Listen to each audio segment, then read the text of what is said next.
Hello दोस्तों, तो कैसे हैं आप सब लोग और कैसे चल रही है आप लोगों की एसएससी जीडी की पढ़ाई। तो जैसे कि मैंने आप लोगों से बोला था कि मैं 4 फरवरी की जो फर्स्ट शिफ्ट के क्वेश्चंस है वो मैं आप लोगों को एक कॉपी पे लिख कर दे दूंगी। अगर आप लोगों को इसकी पीडीएफ चाहिए, अगर आप लोग चाहते हो कि हाँ इसकी पीडीएफ में मिल जाए ये नोट्स, तो आप हमारे टेलीग्राम को ज्वाइन कर सकते हो। मैं टेलीग्राम पे इसकी पीडीएफ डाल दूंगी। तो ये हमारे सामने टेलीग्राम देख सकते हो आप, ये है टेलीग्राम पूनम पोर्टर के नाम से। अगर आप टेलीग्राम पर सर्च भी करोगे पूनम पोर्टर, तो वहां से भी आप मेरे टेलीग्राम चैनल से ज्वाइन हो जाओगे और इसकी पीडीएफ आप लोगों को मिल जाएगी। लेकिन इसकी पीडीएफ मैं आप लोगों को तभी दूंगी जब आप लोग कमेंट करके मुझसे बोलोगे कि हाँ हमें पीडीएफ चाहिए। तो अभी हम अपने क्वेश्चन स्टार्ट कर लेते हैं। ये 4 फरवरी फर्स्ट शिफ्ट के क्वेश्चन है। तो पंडित शिव कुमार शर्मा जो है संतूर वादक है और उनको 1986 में संगीत नाटक अकादमी पुरस्कार मिला था और इनको 1991 में पद्मश्री पुरस्कार मिला था। 2001 में पद्म विभूषण पुरस्कार मिला था।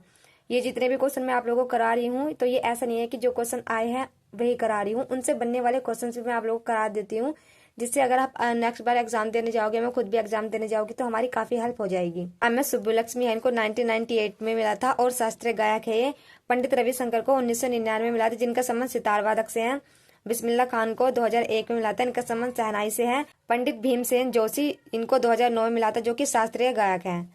डूरंट कप फुटबॉल से संबंधित है। एशिया का सबसे पुराना व दुनिया का तीसरा सबसे पुराना फुटबॉल टूर्नामेंट है। इसकी स्थापना 1888 में हुई थी।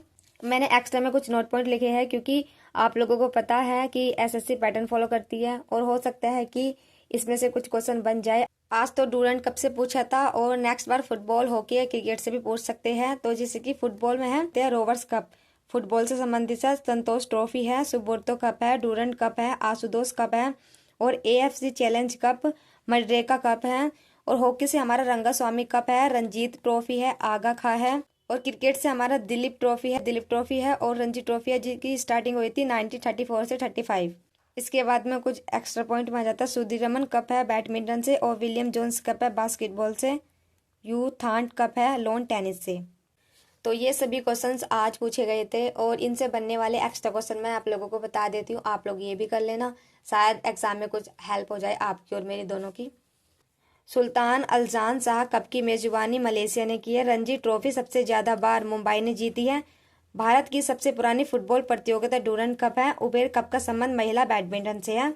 और प्लीज इसमें ना मतलब कि कुछ स्पेलिंग्स मतलब समझ सकते हो ना, कुछ लिखा हुआ गलत भी हो सकता है, जैसे कि किसी मात्रा में गलती है या ऐसा कुछ, तो आप प्लीज थोड़ा एडजस्ट कर लेना क्योंकि मैंने जल्दी जल्दी लिखा है, वो टाइम भी लगता है, फिर पढ़ना भी होता है। हरित क्रांति के जनक है एम एस स्वामीनाथन और हरित क्रांति की जो शुरुआत हुई थी वो 1960 में हुई थी। तो एम एस स्वामीनाथन की मृत्यु हो चुकी है। तो इनकी मृत्यु से क्वेश्चन आया था 28 सितंबर 2023 में। 98 वर्ष के होकर इनकी मृत्यु हुई है। इसको तीसरी कृषि क्रांति भी कहते हैं। इनको पद्मश्री मिला था 1967 में, पद्म भूषण मिला था 1972 में, पद्म विभूषण मिला था 1989 में और भारत रत्न मिला था 2024 में। तो ये थोड़े इंपॉर्टेंट हो जाते हैं, तो आप लोग इनको प्लीज याद कर लेना। के बाद में ये आया था आरबीआई के कार्यकारी निर्देशक कौन है, तो मुनीश कपूर है। आरबीआई की स्थापना 1 अप्रैल 1935, मुख्यालय मुंबई में, राष्ट्रीयकरण 1 जनवरी 1949। क्षेत्रफल की दृष्टि से भारत का विश्व में स्थान जो कि 7वां है। तो सबसे पहले रूस है, फिर कनाडा है, अमेरिका, चीन, Brazil, Australia, Bharat, Argentina, Kazakhstan और अल्जीरिया। आप लोगों ने वैसे क्वेश्चंस तो देख ही लिए होंगे। तो अभिनव बिंद्रा से क्वेश्चन आया था, अभिनव बिंद्रा ने किस वर्ष गोल्ड मेडल जीता, तो 2008 में हुए बीजिंग ओलंपिक में 10 मीटर एयर राइफल स्पर्धा मतलब कि निशानेबाजी में इन्होंने गोल्ड मेडल जीता था। और ओलंपिक खेलों में व्यक्तिगत स्वर्ण पदक जीतने वाले पहले भारतीय यही थे, अभिनव बिंद्रा ही थे। जो अभी सेकंड बने हैं तो वो नीरज चोपड़ा है। संदीप कुमार का संबंध किस खेल से है, तो ट्रैक एंड फील्ड से है इनका। त्योहार से क्वेश्चन आया था, संक्रांति त्योहार अरुणाचल प्रदेश में मनाया जाता है, खमती जनजाति द्वारा। सोलंग फेस्टिवल आदि जनजाति द्वारा कृषि पर आधारित है ये। तोरंगिया मोनपा समुदाय द्वारा नववर्ष में। द्रि उत्सव आपातानी जनजातियों के द्वारा। चलो लोकू नेकटी जनजाति का रंगारंग कृषि उत्सव। लोसर महोत्सव तिब्बती नव वर्ष की शुरुआत बूटी नियासी जनजाति द्वारा आयोजित। तो ये सभी मैंने लिख लिया है और ये मैंने जो लिखे हैं मैंने यूट्यूब से लिखे हैं, क्योंकि यूट्यूब पर एक सर है तो वो पढ़ा रहे थे और शिफ्ट के बारे में बता रहे थे, तो वहाँ से मैंने क्वेश्चन लिखे हैं। तो आप लोग कमेंट करके ये मत बोलना कि इसका चीटिंग कर लिया, उसकी चीटिंग कर ली, तो ऐसा कुछ नहीं है। चीटिंग नहीं करते हैं, वो हम सीखते हैं। अगर यूट्यूब से हम किसी से कुछ भी ले रहे हैं तो इसका मतलब वो हम सीख रहे हैं, चीटिंग नहीं कर रहे हैं। वे सर बता रहे थे, मैंने ये लिख लिया, इसलिए मैं आप लोगों को बता रही हूँ। इसके बाद में क्वेश्चन है, पंच सिद्धांतिका ये पुस्तक है जो कि वारामिहिर की है। इसमें 5 खगोलीय सिद्धांतों का वर्णन है। अध्याय 18 है इसमें। तो इसमें पूछा गया था कि इसमें कितने सिद्धांत का वर्णन है, तो इसमें 5 खगोलीय सिद्धांतों का वर्णन है। मैडलीफ की आवर्त सारणी किस पर आधारित है, तो परमाणु द्रव्यमान पर आधारित है और इसको प्रकाशित किया था 1869 में।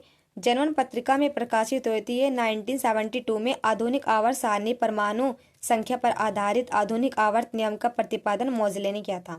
इसके बाद 2023 तक मौलिक कर्तव्य कितने हैं। प्रारंभ में आर्टिकल 51 के ए के तहत 1976 42वां संविधान संशोधन अधिनियम द्वारा, तो ये जो मैंने SS लिखे है ये संविधान संशोधन है, इनको 55 मत समझ लेना आप। स्वर्ण सिंह समिति की सिफारिश पर 10 मौलिक कर्तव्यों को जोड़ा गया। बाद में 2002 में 86वें संविधान संशोधन के तहत 11 मौलिक कर्तव्य जोड़ा गया। पश्चिम बंगाल के नृत्य जात्रा गंभीरा थाली डंडा जात्रा किसका है, उड़ीसा का है। तो आज जो पूछा गया था वो जात्रा था और ये डंडा जात्रा हमारा उड़ीसा का है। गृह लक्ष्मी योजना, ये क्वेश्चन आज पूछा गया था, तो इसका ऑप्शन में कर्नाटक दे रखा था, बाकी ये दोनों ऑप्शन नहीं थे, लेकिन ये तीनों राज्य में कर्नाटक, तेलंगाना और मध्य प्रदेश। मोहिनीअट्टम केरल, जो कि सबसे सिंपल क्वेश्चन है। भारत के महान्यायवादी आर्टिकल 76 के ए, यह राष्ट्रपति के प्रसाद पर्यंत कार्य करते हैं। तो जो आज क्वेश्चन पूछा गया था वो पूछा गया था भारत के न्यायवादी किसके प्रसाद पर्यंत कार्य करते हैं, तो राष्ट्रपति के। 8 अप्रैल 1929 में भगत सिंह और बटुकेश्वर ने कहाँ बम फेंका था, तो दिल्ली स्थित केंद्रीय विधानसभा में बम फेंका था, जो कि वर्तमान में संसद है। बेरोजगारी दर बराबर बेरोजगार श्रमिक और कुल श्रम बल गुना में 100। संविधान भाग 3 मौलिक अधिकार से है और अमेरिका से लिए गए थे। 12 से 35 का आर्टिकल है। भारत का मैग्ना कार्टा भी इनको कहा जाता है। इसके एक्स्ट्रा पॉइंट भी मैंने लिख दिया है, क्या पता नेक्स्ट बार ये पूछ ले। समानता का अधिकार 14 से 18, स्वतंत्रता का 19 से 22, शोषण के खिलाफ 23-24। तो शोषण किसका हो रहा है, 23 और 24 साल की उम्र के जो बच्चे उनका हो रहा है, इसको ऐसे याद कर लो। वैसे बस ये मैं ट्रिक बता रही हूँ। धर्म की स्वतंत्रता 25 से 28, तो जब हम 25 साल के हो जाते हैं हमको धर्म के बारे में तभी पता चलता है। कुछ इस तरीके से आप याद कर सकते हो। सांस्कृतिक और शैक्षणिक अधिकार 29 से 30 है। संवैधानिक उपचार का अधिकार ये आर्टिकल 32 है। संघ लोक सेवा आयोग यूपीएससी जिसको बोलते हैं, भाग 14 में है ये आर्टिकल 315 से 323 तक। तो ये जो हमारा संघ लोक सेवा आयोग है ये बहुत ज्यादा इंपॉर्टेंट है। इससे बनने वाले मतलब कि जितने भी आर्टिकल थे वो मैंने लिख लिए, आप लोग एक बार जरूर देख के जाइएगा। जैसे कि आर्टिकल 315 में क्या है, संघ और राज्यों के लिए अलग अलग लोक सेवा आयोग। आर्टिकल 316 में है यूपीएससी के अध्यक्ष व सदस्यों की नियुक्ति राष्ट्रपति करते हैं। आर्टिकल 317 में है यूपीएससी के सदस्य राष्ट्रपति को इस्तीफा दे सकते हैं। आर्टिकल 318 में है राष्ट्रपति यूपीएससी के सदस्यों की संख्या और सेवा की शर्तें तय करते हैं। आर्टिकल 323 में है लोक सेवा आयोगों को सालाना रिपोर्ट देनी होती है। तो आप लोग ये सभी आर्टिकल याद करके जरूर जाना। इसके बाद में विद्युत जनरेटर का आविष्कार माइकल फैराडे ने किया था 1831 में। यह दुनिया का पहला इलेक्ट्रिक जनरेटर था। न्यूट्रॉन की खोज हुई थी 1932 में चैडविक ने की थी। प्रोटॉन की हुई थी 1909 में रदरफोर्ड ने की थी। इलेक्ट्रॉन की खोज 1897 में हुई थी, जो कि जे थॉमसन ने की थी। एशियाई खेलों का आयोजन प्रत्येक 4 साल में किया जाता है। 2026 की मेजबानी जापान करेगा। तो यह सेकंड एशियाई खेल का आयोजन 1954 में हुआ था, जो कि मनीला फिलीपींस में हुआ था। इन खेलों का उद्घाटन राष्ट्रपति रोमन मैग्सेसे ने किया। बाद में नेक्स्ट क्वेश्चन हमारा आ जाता है, यह अब तक भारत में 2 बार आयोजित किया जा चुका है। तो फर्स्ट बार जो हुआ था वो दिल्ली में हुआ था, तो और फर्स्ट वाला ही पूछा गया था, तो उसका आंसर भी दिल्ली था। 2022 में महात्मा गांधी जी की कौन सी जयंती मनाई गई थी, तो 153वीं। और आप लोगों को कमेंट करके जरूर बताना है कि महात्मा गांधी का जन्म कहाँ हुआ था और किस सन में हुआ था।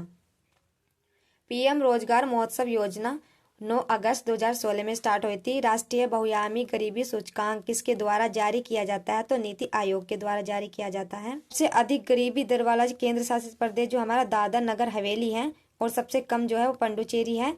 तो इसकी रिपोर्ट कौन जारी करता है, नीति आयोग। तो आप लोग कमेंट करके जरूर बताना कि नीति आयोग का पुराना नाम क्या था और इसके अध्यक्ष कौन होते हैं। 1919 भारत सरकार अधिनियम के समय भारत के वायसराय कौन थे, तो चेम्सफोर्ड थे। 1919 को मेंटेओ चेम्सफोर्ड सुधार भी बोलते हैं। 1961 से 1966 तीसरी पंचवर्षीय योजना। और आप लोगों को पता है कि पंचवर्षीय योजना से क्वेश्चन जरूर बनता है और जनगणना से, तो आप इनको जरूर अच्छे से करके जाना। 1960 से 1966 तीसरी पंचवर्षीय योजना।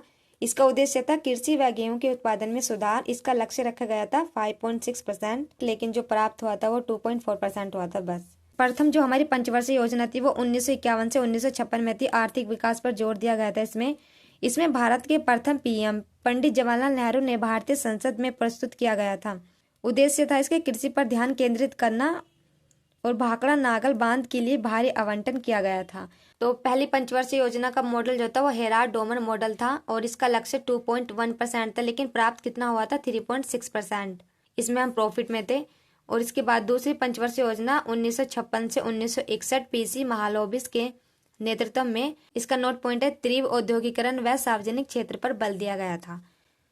तो आज के ये सभी क्वेश्चंस हैं। अगर आप लोगों को इसकी पीडीएफ चाहिए तो प्लीज मुझे बता देना कमेंट करके, मैं आज रात ही टेलीग्राम चैनल पर अपलोड कर दूंगी और फिर वहां से आप लोग इसकी पीडीएफ ले सकते हैं। और इसमें एक्स्ट्रा क्वेश्चन भी है तो आप प्लीज याद कर लेना, पक्का इसमें से क्वेश्चन बनने वाले हैं। लेकिन अगर आपको सेकेंड और थर्ड शिफ्ट के भी नोट्स चाहिए तो आप लोग मुझे बता सकते हो कमेंट करके, मैं उसके भी नोट्स आप लोगों को बना के दे दूंगी, क्योंकि इससे तो मेरा ही फायदा है, क्योंकि मुझे भी चीज़ें याद हो रही है जल्दी से। और वैसे ही मुझे जीके को लेकर बहुत ज़्यादा प्रॉब्लम रहती है, मुझसे जीके सही से नहीं हो पाती है, तो मैं इस तरह से लिखकर याद कर सकती हूँ। बाकी तो आज के लिए इतना ही, और आप लोग अपनी अच्छे से पढ़ाई कीजिए। और आप लोगों का एग्ज़ाम कौन कौन सी डेट में है तो आप लोग कमेंट करके ज़रूर बताइएगा, ठीक है। तो मिलते हैं नेक्स्ट वीडियो में, अभी के लिए बाय।